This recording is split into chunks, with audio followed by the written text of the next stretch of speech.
isolation can be very damaging. If it's occasional, if it's solitude, oh, I need to be alone, great, go do it. But if it's becoming chronic, it can have a whole cascade of deleterious negative side effects that can be physical effects. So then it becomes, in our situation, what would make sense? What would be okay? First of all, is there anyone I could stand seeing when I don't want to be with anyone? That's a good question. You choose who you talk to and how much you talk to them. You learn ways. Oh, I'm working with all these young people. I'll learn things that I want to say to them that I feel okay about, and they're going to be okay. These are not my closest friends. I don't need to get into the weeds with them, but I need them to know something's going on. It's hard. Yeah, I'll be here as much as I can, and thanks for caring. You just drop it right there. There are socially okay things to say. So-and-so's and my person's in the hospital right now. This is kind of hard. It's going to be a long journey. Thank you. And then you just say something that will help them be okay with not being able to do more. Just say, thank you. I so appreciate that you care. Thanks for your good wishes. And drop it. Go where you go. Somebody that you're close with is another story. That's another story. There's some people you can talk to more or less. Yeah. And you can also tell people what's okay.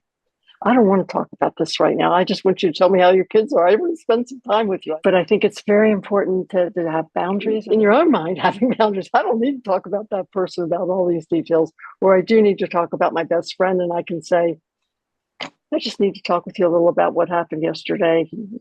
When is a good time for us both? Here's one that I've learned that I think is super good, and it's so simple. Limit your time.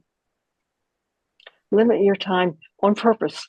If you feel like you've been isolating yourself too much and you need to be with someone, you don't want to talk about illness, you just want to hang out, even then you can say, I just want to hang out with you for a while. How about a half hour on Thursday at 2:30?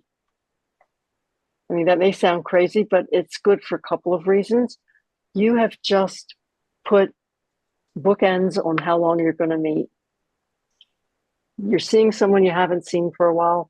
You're not going to go, oh, I'm finally seeing my friend. I shouldn't just say I want to get out of here, but you might be tired. You can say, oh, it's 3:00. It's so great. Let's do it again. And you're out the door, or you're off the Zoom, or you're off the text, whatever it is. You get away. And for them, if they're coming to see you, they may feel guilty leaving. So you may find they're hanging out with you a lot longer than you wanted them to. And you don't want to tell them to leave, right? Or you might, depends how close you are. But you can set up things in advance so it's more comfortable for both of you. And you can have quality time together, and it can end and say, that's enough for now. If your friend's a super good friend, maybe then you're good enough with them to say, this is enough for me now. Goodbye, get out the door, that's fine. But that's, for a lot of people, that doesn't work. So consider, is there one person you could stand hanging out with? And then set it up in a way that's okay with you. It's not too long. You can say, I don't want to talk about all these hard things. I really don't today. Thank you. If I want to, I'll let you know. But right now, I don't feel like it. But it does counter that unhealthy inclination to be alone.